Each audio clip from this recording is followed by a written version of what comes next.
وهلينا لا دشو دلكنا حورينا يا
munaasabadan ayaa ahayd mid ay ka soo qayb galeen wax garad cuqaal haween dhalinyaro isla markaasina ka qabsoontay gudaha magaalada Laascaanood ayaa waxay si weyn u taageereen murashaxa jagada madaxweyne ku-xigeen ee dawladda Puntland Axmed Cilmi Cismaan Axmed Karaash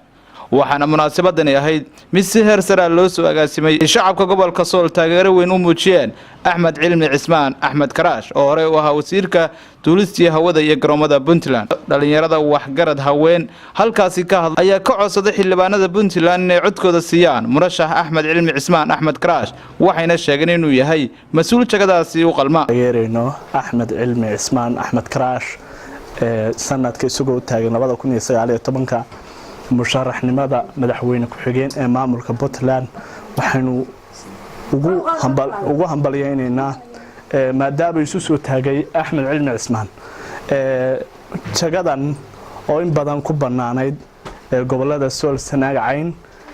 waxaanu ku hambalyeynaa sida wanaagsan oo isugu soo taagay booskan iyo jagadan sida markay ahayd anigu de ismalihi xil baaba u hadhay waaba dooran yahayba baan isle waaba dooran yahay wuuna u qalmaa hankeedana waa leeyahay tolkeedana waa leeyahay dalkeedana waa leeyahay waxaan kaloo message halka uga dirayaa ma jeerteen oo aanu nahay dad maamulka wada dhistay inay nala doortaan Axmed Cilmi Cismaan madaxweyne ku-xigeenka Puntland Master Karaash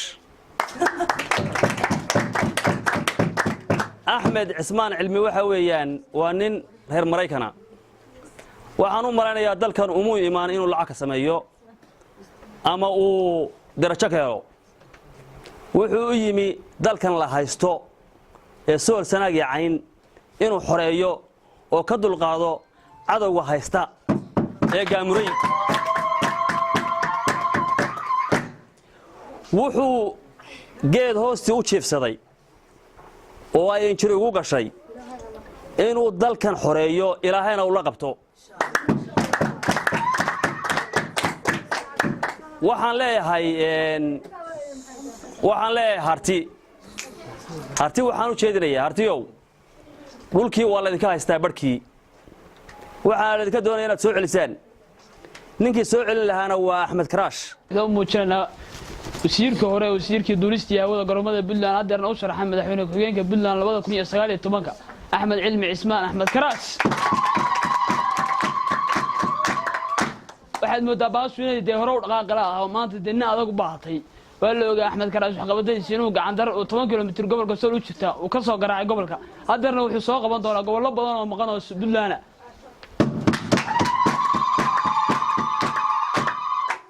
markaan hadalkayga soo gaabiyo waxaan leeyahay 66 xildhibaan ee Puntland waxaan leeyahay niyo geed kala garta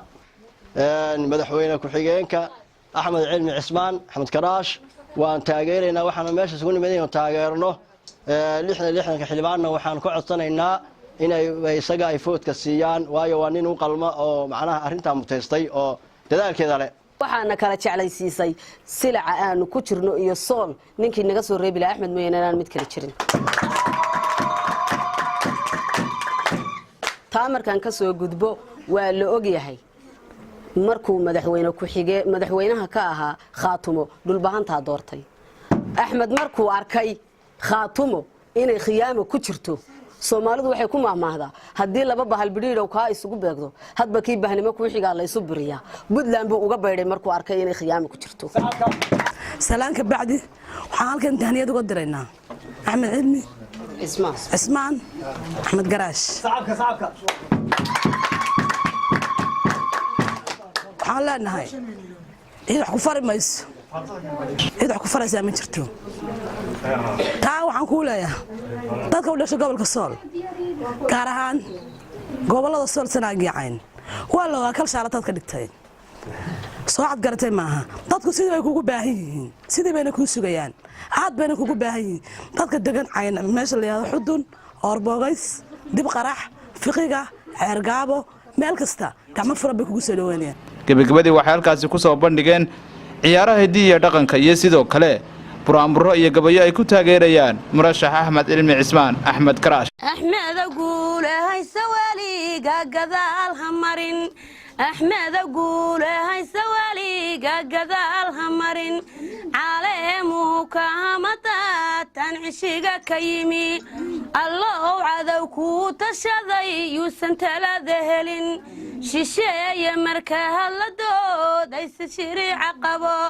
idina amiinu dhaha abaynu waqbar